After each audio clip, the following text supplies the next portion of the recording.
अस्सलामुअलैकुम, मैं हूं फ़रहान अली और आप देख रहे हैं flip 5 world YouTube channel. Welcome to my video. तो फ्रेंड्स, आज की वीडियो का जो टॉपिक है वो तो आपने थंबनेल पर देख ही लिया है। तो फ्रेंड्स, आज हम इस वीडियो में आपको ये बताएंगे कि हमारे तोशिबा कंपनी के एयर कंडीशनर के इंडोर की डिस्प्ले पर बहुत ज़्यादा देखा जाने वाला कॉमन एरर कोड्स P07 यानी कि P07 जो एरर कोड है ये हमारे तोशिबा कंपनी के एयर कंडीशनर के इंडोर की डिस्प्ले पर किन पार्ट्स के मिस या ख़राब होने की सूरत में शो होता है। तो फ्रेंड्स, आज की ये वीडियो छोटी सी है लेकिन इंतहाई मालूमाती वीडियो है। तो फ्रेंड्स, आप वीडियो को एंड तक वॉच करना और इसे कहीं से भी स्किप मत करना ताकि आपको इसकी सही से और अच्छे से समझ जो है वो आ सके। तो फ्रेंड्स, अब हम चलते हैं वीडियो की जानिब और हम अपनी वीडियो को स्टार्ट कर लेते हैं बिना किसी टाइम वेस्ट किए। तो फ्रेंड्स, अगर आपके घर में या आपके ऑफिस में तोशिबा कंपनी का एयर कंडीशनर जो है ये लगा हुआ है और आपको इसके इंडोर की डिस्प्ले पर P07 का जो एरर कोड है ये देखने को मिलने लग गया है, तो फ्रेंड्स, जो इसका फॉल्ट है वो है heat sink overheat error faulty. तो फ्रेंड्स, इसका मतलब ये है कि हमारे एयर कंडीशनर में जो हीट सिंक लगी होती है फ्रेंड्स, अगर इसमें प्रॉब्लम आ जाए तो इस सूरत में आपको इसकी डिस्प्ले पर P07 का जो एरर कोड है ये देखने को मिलेगा। तो फ्रेंड्स, अब मैं आपको ये बता दूं कि ये हीट सिंक कहाँ पर लगी होती है और इसका जो काम है वो क्या है और ये जब ख़राब होगी तो आपको कैसे पता चलेगा।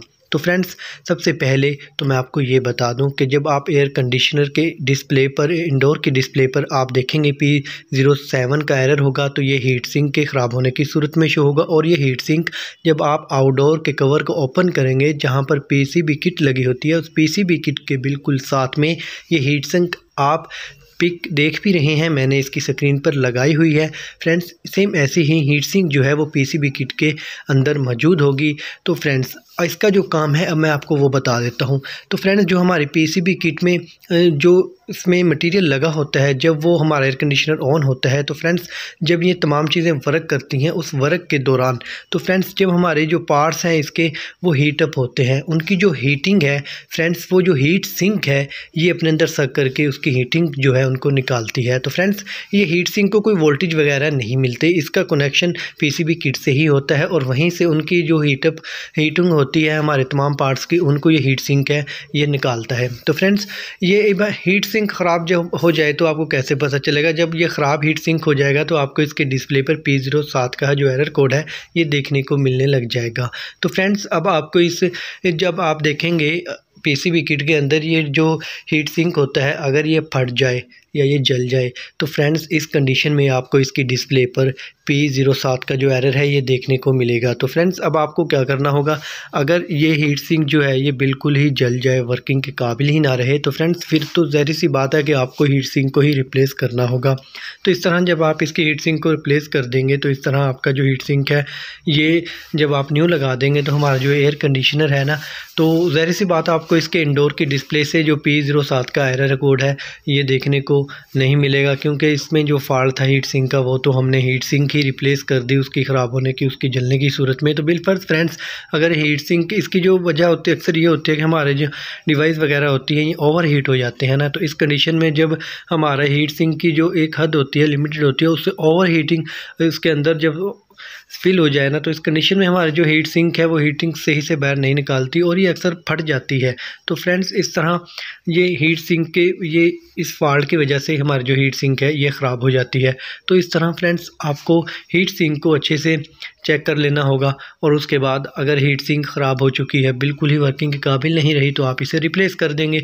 तो फ्रेंड्स, इस तरह आपको ये मालूम हो गया होगा। मुझे तो बहुत उम्मीद है कि आपको अच्छे से समझ आ गई होगी। तो फ्रेंड्स, मैंने जैसे आपको बताया आपने स्टेप बाय स्टेप ऐसे ही चेक करना है और मैंने आपको ये बताया कि ये हीट सिंक कहाँ पर लगी होती है और आपको ये किन वजह से ख़राब होती है और ये आपको इसे कैसे चेक करना होगा। तो फ्रेंड्स, ज़ाहिर सी बात है कि जब आप इन तमाम चीज़ों को चेक कर लेंगे, जो भी इसमें फ़ॉल्ट आपको मिलेगा आप उसे अच्छे से ट्रेस कर लेंगे और इस तरह आप उसे सोल्व भी कर लेंगे।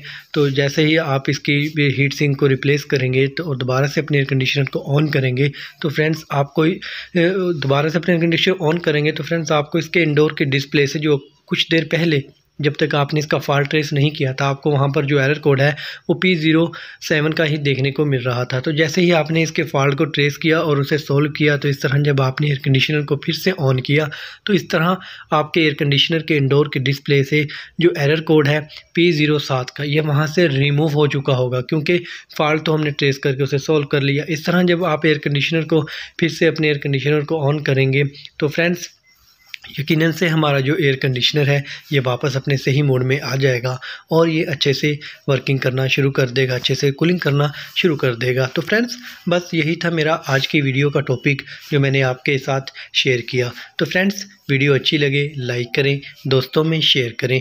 फ्रेंड्स अगर आप चैनल पर न्यू हैं तो फ्रेंड्स जल्दी से इसे सब्सक्राइब कर लें और साथ घंटी के बटन को भी प्रेस कर दें ताकि हमारी हर न्यू आने वाली वीडियो का नोटिफिकेशन जो है वो सबसे पहले आपको मिल सके। तो फ्रेंड्स वीडियो अच्छी लगे तो मुझे कमेंट्स बुक में ज़रूर बताएं ताकि मुझे पता हो कि आपको वीडियो कैसी लगी। तो फ्रेंड्स मिलते हैं एक नई वीडियो में नई मालूमात के साथ, तब तक अपना ख्याल रखिएगा। अल्लाह हाफिज़।